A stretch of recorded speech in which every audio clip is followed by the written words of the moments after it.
Hello বন্ধুরা, তোমরা কেমন আছো? আশা করি ভালো আছো। আমার সুইট র্যাবিট চ্যানেলে তোমাদের অনেক অনেক স্বাগত। চ্যানেলটিতে নতুন হয়ে থাকলে সাবস্ক্রাইব ও বেল আইকনটি প্রেস করবে। তো ভিডিওটি না টেনে পুরোটা দেখবে। আজকের ভিডিওর বিষয়টি হলো সুস্থ সবল খরগোশ তোমরা চিনবে কী করে। তো ভিডিওটি শুরু করা যাক। একটি সুস্থ সবল খরগোশ চেনার প্রথম উপায় হলো সে ঠিকঠাক খাওয়া দাওয়া করবে, ছটফটে ও চঞ্চল প্রকৃতির হবে। দ্বিতীয় উপায় হলো খরগোশের চোখ হবে চকচকে। অসুস্থ থাকলে সেই খরগোশটির চোখটি ফ্যাকাশে থাকবে, চোখ দিয়ে জল পড়বে ও চোখটি সাদা বর্ণের হয়ে থাকবে। তৃতীয় লক্ষণ হলো খরগোশের কান থাকবে খাড়া। খরগোশের কানে যদি খুশকি বা পাতলা স্তর দেখতে পাও তাহলে জানবে খরগোশটি অসুস্থ। যদি খরগোশটি সুস্থ সবল হয় তাহলে চারপাশ থেকে যদি কোনো আওয়াজ পায় তাহলে কানটি খাড়া করে শুনবে, কানটি তার খাড়া থাকবে। চতুর্থ লক্ষণ হলো খরগোশের শরীরে হাত বুলিয়ে দেখবে তার গায়ে লোম উঠছে কিনা। যদি একটা দুটো লোম ওঠে তাহলে ভয়ের কিছু নেই বন্ধুরা, তোমরা জানবে এটা সাধারণ ব্যাপার, ওদের গায়ে নতুন করে লোম গজাবে, সেই জন্যে অল্প পরিমাণে লোম উঠছে। যদি বেশি পরিমাণে লোম ওঠে তাহলে জানবে খরগোশটির মাইটস আছে। 5 নম্বর পয়েন্ট হলো খরগোশের নাক।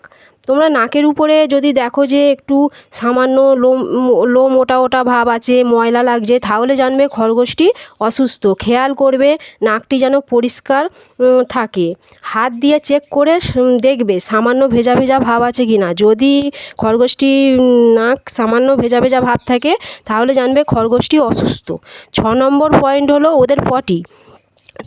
তোমরা যখন খরগোশ কিনতে যাবে তখন খরগোশ বিক্রেতাকে বলবে ওরা যে জায়গাটায় খরগোশটি আনে সেই জায়গাটার পটিটা দেখতে চাইবে, ঠিক আছে। পটিটা যদি ভেজা ভেজা নরম হয় তাহলে জানবে যে খরগোশটি অসুস্থ আছে, সে সুস্থ নয়।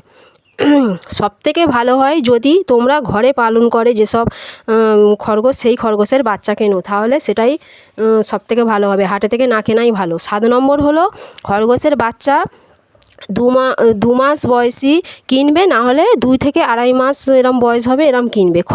কারণ এইসব বয়সী খরগোশগুলো ভালো করে চেনা যায় সুস্থ সবল। কিন্তু 1 মাসের বাচ্চা তারা ঠিকঠাক দুধ ফুধ পায় না, তো 1 মাস বেলা ধরো তারা বিক্রি করে দেয়, ঠিকমতো দুধ পায় না, সেই সব খরগোশ তোমরা বাচ্চা কিনবে না। 8 নম্বর হলো যেখানে খরগোশ কিনতে যাবে খরগোশ বিক্রেতাকে বলবে খরগোশের দাঁতটি দেখাতে। যদি না দেখাতে চাই তোমরা কিনবে না।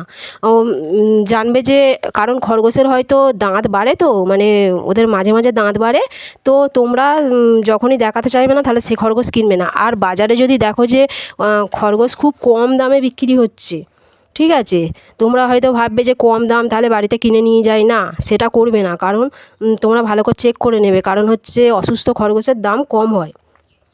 কিনে আনলে প্রথম ওরা নতুন পরিবেশে মানিয়ে নিতে পারে না, তোমরা বেশি করে ভালোবাসা দেবে আর ওদের একটু গায়ে মাথায় হাত বোলাবে, তো ওরা তোমাকে পছন্দ করবে। সাধারণত বাজার থেকে খরগোশ কিনবে না, কারণ বাজারের খরগোশ ভালো হয় না। তো আশা করি তোমরা সব বুঝতে পেরেছো সুস্থ খরগোশ কীভাবে চিনতে পারবে, সুস্থ সবল খরগোশ। তো যদি কোনো অসুবিধা থাকে তো কমেন্টে জানাবে। তো পরের ভিডিওতে আবার দেখা হচ্ছে।